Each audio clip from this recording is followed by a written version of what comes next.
Hey guys, we are back with some more San Jose Sharks GM mode, and this time we have several trades to make. Huge trades.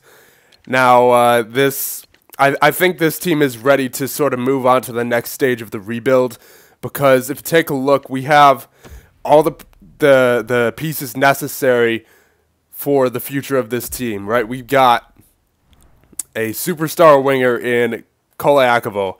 We've got a top 2 defenseman in McAvoy, and we've got, hold on one second here, we've got a future top 2 in Anthony Vernarski. So our defensive core, after we make these trades, trust me, is set. So forward-wise, you know, we obviously Kolyakovo, and then we got forward depth in Rubtsov. I'm just talking future here, Rubtsov. And then in the system, we got Tippett. We have got Anderson McDonald. So yeah, and then not to mention our future number 1 center in Charles Cardwell.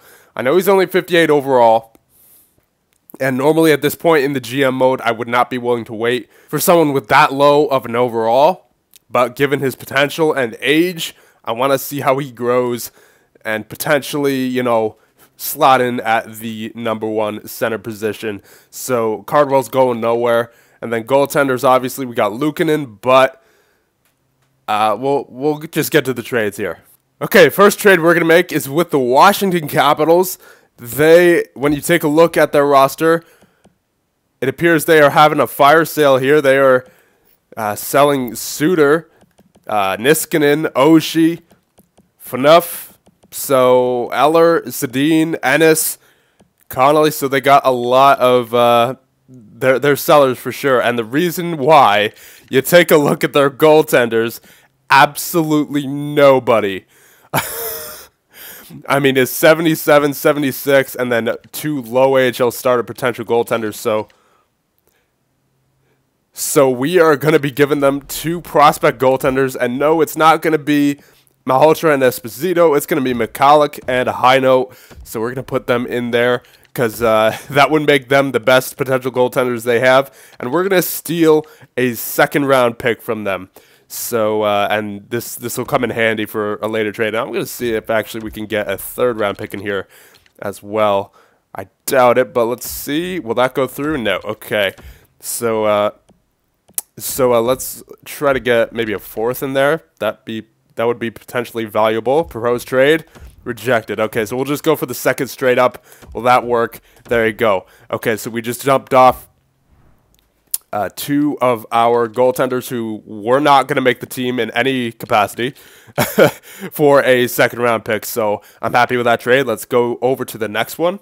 All right, the next trade we're going to be making is with the Pittsburgh Penguins, and we're going to try to acquire a prospect defenseman in Dustin Toms, offensive defenseman, 19 years of age. So he's a 70 overall, minor depth, so he's pretty much almost there, like maybe a year or 2 left of development before he can make the NHL. And we're going to be trading Jeremy Waugh. He's been the center of a bunch of trade talks throughout the past couple of years here in San Jose, and he's already 23 and still only a 72 overall, just not really getting it done too much. And not looking promising for him. So we're going to be shipping him out with a 2021 3rd-round pick. And that should do it.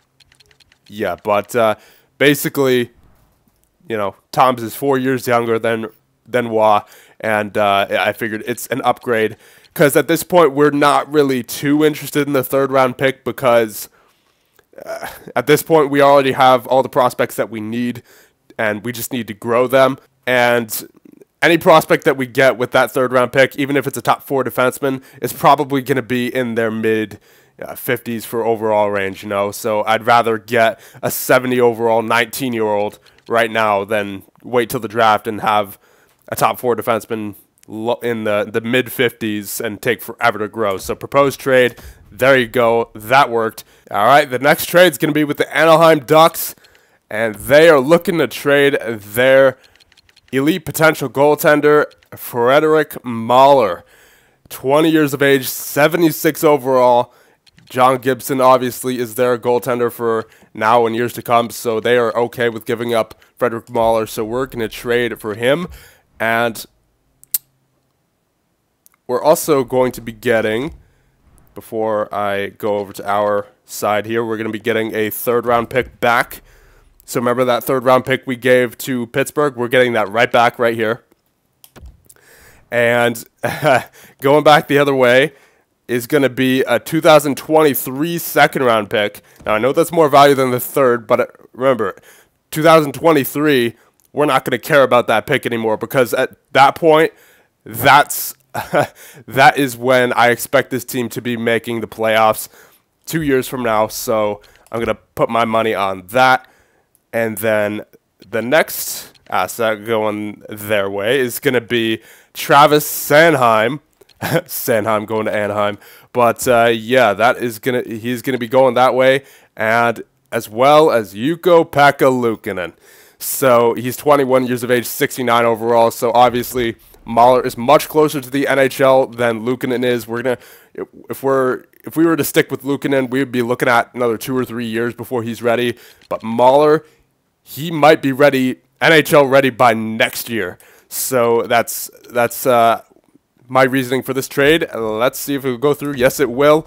Perfect. Let's get to the next one. And the fourth trade of the day is going to be with the Carolina Hurricanes. Now, here's where we really make a statement, showing that our defensive core is pretty much where it needs to be after these trades are made. So we got McAvoy, Vernarski, Pouliot. Those are the guys who I really want to be able to hold on to. And involved in this trade is going to be Duchesne from our, I believe, 7th-round pick from, this past year.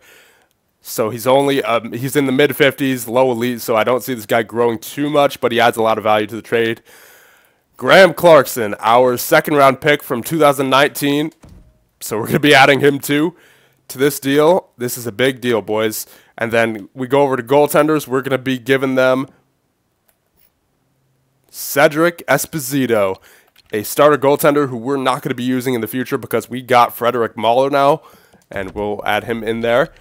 And we actually have 2 more assets to add. Yes, this is a very big trade, boys.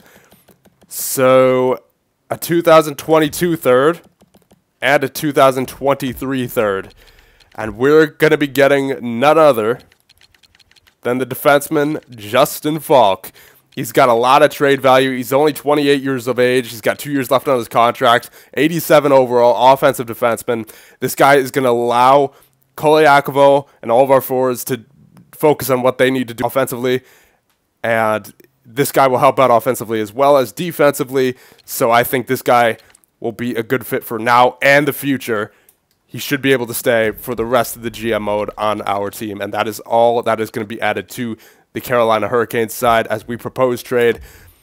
Now, you may say that was a lot of value, and yeah, it technically was, but you know what? When you consider what we got back, a top 4 defenseman that we're going to be able to use for the rest of the GM mode, I think we got a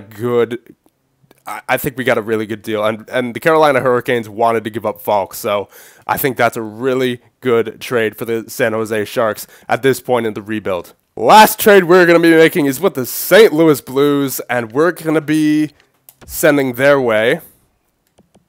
We're going to be sending Dmitry Kulikov.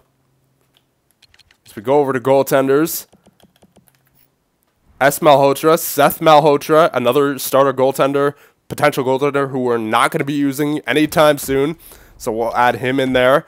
We're also going to be adding, we go to forwards, as we go down to Jack Law. We picked up this guy from Philly, I believe a year or 2 ago in a trade, and now he's become expendable with guys like Anderson McDonald and with guys like Tippett, Rubtsov, all pretty much ready to go, or sooner ready to go in the NHL than Law will be. So we're going to add Law into this trade. And then the real gamble here, we're going to be trading our 2023 first-round pick. Now, I know we're not going to have any picks in 2023, but as I said before, I'm banking on 2023 being our breakout year and going into the playoffs and never looking back, and just from there on basically being contenders. I mean, I'm not really expecting the team to be contenders per se in year 6, but I'm at least expecting us to be, you know, making a surprise push for the playoffs. Then if we get knocked out, that's all right. But then after that, like year 7 on, we should be contending. So that first round pick will be of lower value, and we won't really need it too much in year number 6 anyway. So we're going to be trading that to St. Louis, and we are going to be getting Brady Skjei back. How's the defensive core looking now, boys, with Brady Skjei in there? If we can get him. Low potential, but you know what? He's already pretty much hit his potential. 86 overall, 26 years of age. He's another one of those guys who's going to be able to step in there for the rest of the GM mode, hopefully. It says he's only got 1 year left, but don't worry. I did my homework. St. Louis has already re-signed him to a contract extension, so that's technically 2 years. So, and his contract extension, I believe, is for 5.9, so he's a little expensive, but I think he's worth it because he's, you know what, it's helping fill out the defensive core for the future. And yes, this does look like a lot of value, but when you consider that we already have guys like Rubtsov and Anderson McDonald and Owen Tippett ahead of guys like Jack Law, Law becomes expendable, and then Malhotra was never going to make the team. Kulikov, I mean, he's kind of a hack at this point, and then a first-round pick that we're expecting to be of low value. So I think that's worth it for Brady Skjei. Trade accepted. Let's go. Okay, so we are in the lines here, and how's our defensive core looking now, boys? McAvoy, Falk, Skjei, and then Vernarski in the future as our top 4. Boys. And then Pouliot, I really want to keep for the future as well. Good top 6 offensive defenseman. So really, the only person who's expendable at this point is Julius Bergman. But I think, you know, for right now, Julius Bergman, he'll be fine. And just as, you know, a fill-in until we can find someone else. Baby steps, baby steps. Oh, I wouldn't say the trades that we just made were baby steps. Those are more like huge, huge trades. And then down in the minors, we got Frederick Mahler leading the minor league team, and it appears we got a roster error here, so we're going to have to fill someone in. So obviously our forward core in the NHL still isn't great, but we can build on that through free agency and other trades we may make in the future. So I'm really liking the upward trend that's happening for the San Jose Sharks right now, especially for the defensive core. That's looking nice. That is looking very nice. So yeah, that is about it. 5 huge trades. So if you guys need a rundown, I'll just put a graphic on the screen right now of what we gave up for what we received. I think it was, you know, even though we gave up a lot of pieces, we gave up smaller pieces for huge pieces for the future, for now and for the future. So I think they were good trades. So let's move on with the season now. I don't think I'm going to be playing a game in this episode just because I think that took a long time. Let's see how many minutes that took actually on the recording. Oh my goodness, we're already pushing 20 minutes. Let's do 1 month simulating, and then I think we got to call it there, boys, because that was a long time. I don't know how much of that was spent idle, like how much I'm going to cut out of that, but yikes, that was a long time. So maybe we'll go 2 months. I don't know, but that's 2 months is going to be the max because I've already been actually recording for a long time. Okay, so I decided to simulate through December. We are 14, 20, and 3, so not exactly where we want to be, obviously, but at the same time, I know that this team's still in a transition kind of year, if you want to call it that, because we're still going to be reliant on the draft this year, but only for like trade value purposes. You know, I think we're done with drafting the players that are going to be part of our team long term. So we won't even really care about the draft after this year. So I think we can just keep simulating here, actually. So Kolyakov with 25 points. Not bad. Hurdle 23. Falk 22. Thornton 19, McAvoy 18, Donskoy 16, Pouliot 15, Spooner 13, Shea 12, Meyer 12, Tierney 11, Koivu 10, Rubtsov 10. And then Anthony Vernarski with 5 points. That's not bad. He's even as well. So that's good. Good to see. Let's take a look at the advanced stats as well. Shots. Yeah, McAvoy's getting a lot of shots. It's good to see right there. Shooting percentage. Chris Tierney with an 18.8. Only 32 shots, though. Time on ice. Let's see who's leading. McAvoy and Pouliot. Yeah, and then Shea and Falk. Hurdle and Koliakovo. So the first line, Hurdle and Koliakovo, they're playing more than 20 minutes a game. It's nice to see right there. And let's take a look at face-offs, see if we're... I mean, yeah. So Koivu and Spooner, they're doing really good, but everyone else, not really. Hits, let's see who's leading there. McAvoy and Koliakovo is throwing his body around. Good job, Koliakovo. I mean, only half the amount of games he's already thrown almost as many hits as he did last year total. 113. He already has 80 in just half the amount of time. Sniper power forward right there. So pretty much the second coming of Ovechkin from what I'm seeing.